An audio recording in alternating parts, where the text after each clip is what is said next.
Saudara yang dikasihi oleh Tuhan, pada kesempatan ini saya rindu berbagi firman Tuhan kepada kita perihal kasih yang semula. Terambil dari Wahyu pasal 2 ayat pertama sampai ayat yang ke-7. Surat ini saudara ditujukan kepada jemaat di Efesus secara khusus. Jemaat yang di dalam hidup mereka terdapat hal-hal yang luar biasa. Kita dapat melihat dari ayat pertama sampai ayat yang ketiga. Tuhan sendiri memuji, mengapresiasi beberapa kelebihan daripada jemaat ini. Ya, kita tahu kota Efesus ya merupakan kota yang cukup besar pada zaman itu, kota yang cukup besar. Kemudian jemaat di Efesus ini juga jemaat yang didirikan oleh tokoh yang luar biasa, yaitu Rasul Paulus, dan juga dilayani orang-orang yang luar biasa, baik itu Paulus dan juga ada yang namanya Priscilla dan Aquila. Kemudian jemaat di Efesus ini adalah jemaat yang aktif dalam banyak bidang atau bentuk pelayanan.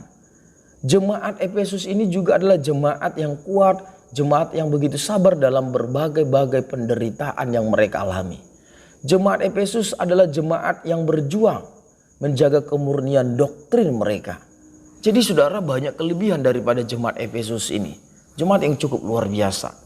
Tapi pada ayat yang keempat, Tuhan mencela mereka karena mereka meninggalkan kasih yang semula.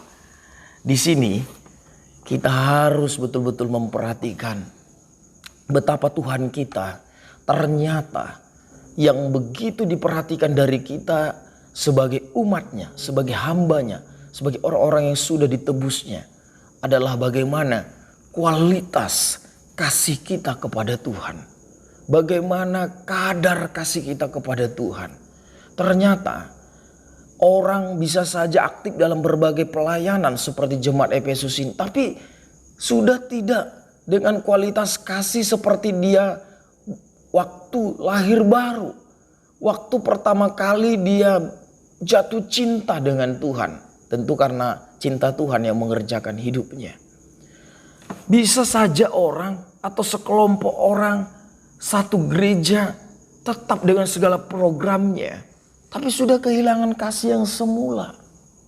Bisa saja orang tetap sabar menderita, tetap militan, tetap melakukan perbuatan-perbuatan baik, tetapi sudah kehilangan kasih yang semula. Bisa saja ada orang atau sekelompok orang begitu berjuang menjaga kemurnian doktrinnya, tetapi sudah kehilangan kasih yang semula. Bagian ini, firman Tuhan ini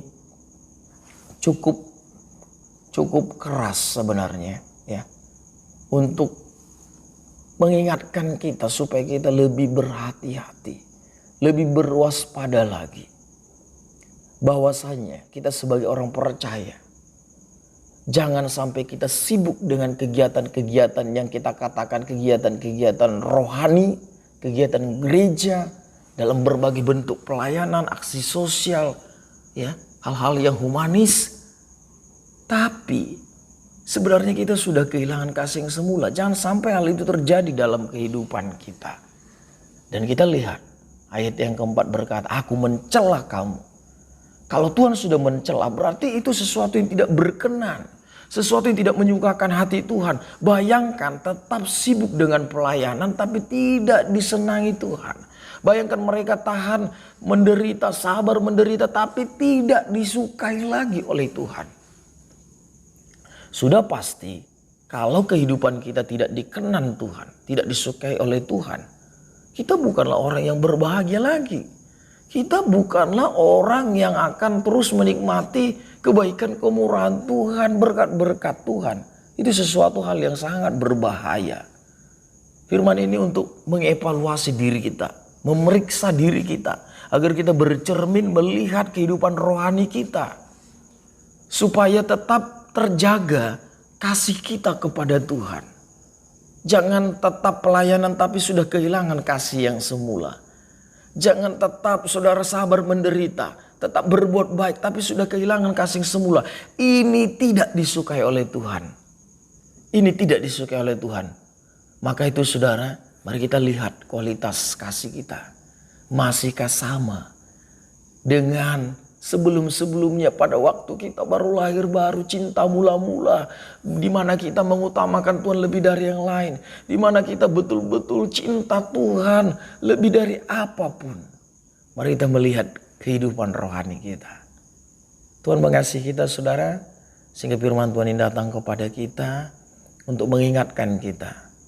Untuk mencegah kita. Supaya kita tidak seperti jemaat Efesus ini. Kehilangan kasih yang semula. Dan itu tidak disukai oleh Tuhan. Ada beberapa hal saudaraku yang dapat mengakibatkan seseorang berkurangnya kasihnya kepada Tuhan atau kehilangan kasih yang semula terhadap Tuhan. Namun saudaraku, poin itu akan kita bahas pada sesi selanjutnya, pada bagian yang selanjutnya.